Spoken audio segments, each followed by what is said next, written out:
True stories کے سننے والوں کو میرا سلام۔ میں امید کرتی ہوں آپ جہاں بھی ہوں گے خوش اور مطمئن زندگی گزار رہے ہوں گے۔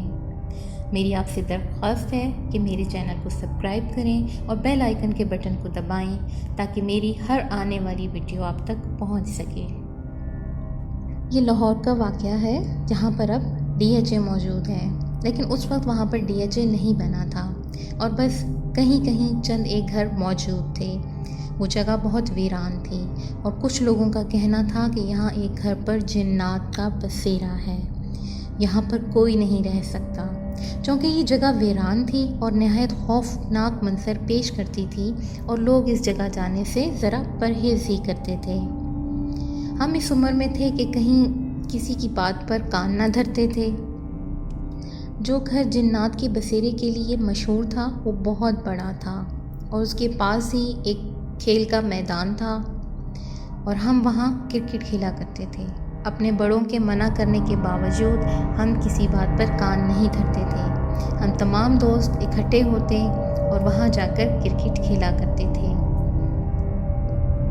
ہمارے دوستوں میں ایک دوست ناصر جو بہت ہی ڈرپوک تھا اور کمزور دل کا تھا اور ہمیں بھی جانے سے منع کرتا تھا کہ تم یہاں کرکٹ مت کھیلا کرو، مگر ہم دوست جب مل جاتے تو اس کا خوب مذاق اڑاتے اور اس کی بات کو ٹال دیا کرتے۔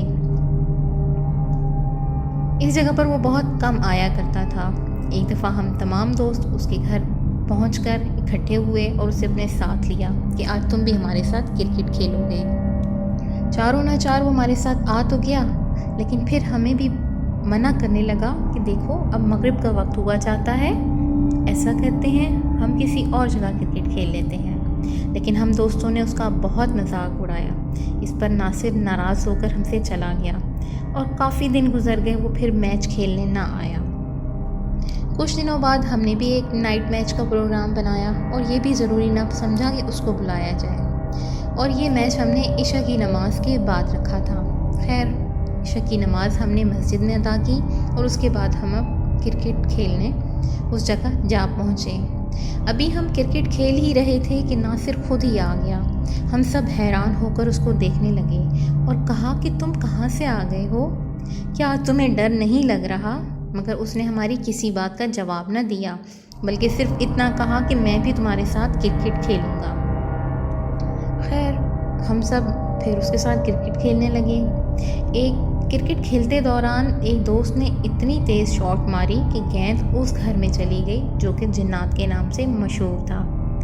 اب ہم میں سے تو کسی کی ہمت نہ ہو رہی تھی کہ وہ اس گھر میں جا کر بال واپس لے کر آتا، لیکن ناصر نے کہا کہ وہ جائے گا اور ہم سب ایک بار پھر سے حیران ہو گئے کہ یہ جانے کو کہہ رہا ہے، کہاں تو یہ ہمیں یہاں کھیلنے سے منع کرتا ہے۔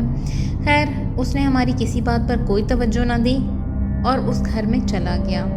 کافی دیر گزر گئی مگر وہ واپس نہ آیا اور ہم پریشان ہونے لگے اور ہم میں سے کسی کی بھی ہمت نہیں ہو رہی تھی کہ ہم اس مکان میں جاتے، اور اس بات سے بھی ڈر لگ رہا تھا کہ اگر ہم نے ناصر کے والدین کو جا کر بتایا تو نہ جانے وہ ہمارے ساتھ کیا حشر کریں۔ خیر، ہم وہاں بیٹھ کر اس کے آنے کا انتظار کرنے لگے اور اتنی رات گزر گئی کہ صبح فجر کی اذان ہونے لگی۔ اذان کے بعد ناصر کے والد جو یہاں کچھ گھر چھوڑ کر ہی رہتے تھے باہر مسجد میں نماز پڑھنے کے لیے نکلے۔ ہم ڈرتے ڈرتے ان کے پاس پہنچے کہ ہم انہیں بتائیں کہ ناصر رات سے وہاں پر گیا ہوا ہے، لیکن سوال جواب کے بعد ہی انہوں نے ہم سے پوچھا کہ تم لوگ تو بڑے بے وفا دوست ہو اور کافی دنوں سے تم لوگ ناصر کو ملنے ہی نہیں آئے ہو۔ ہم یہ بات سن کر بہت ڈر گئے۔ کیا کہہ رہے ہیں انکل آپ؟ وہ تو ہمارے ساتھ کرکٹ میچ کھیل رہا تھا۔ انہوں نے کہا کہ بیٹا تم لوگوں کا دماغ تو درست ہے، وہ تو 1 ہفتے سے بیمار ہے اور بستر پر ہے اور تم اب یہ مذاق میرے ساتھ کر رہے ہو۔ دوستوں، اس واقعے کے بعد ہم بہت ڈر گئے اور ہم نے وہاں پر کھیلنا کا ارادہ ترک کر دیا، اور اس کے بعد ہم ناصر کے گھر گئے۔ ہم نے اس کی طبیعت پوچھی اور اسے اس واقعے کے بارے میں بتایا، اور ہم نے آپس میں یہ وعدہ کیا کہ ہم اب دوبارہ اس جگہ پر کرکٹ میچ نہیں کھیلیں گے۔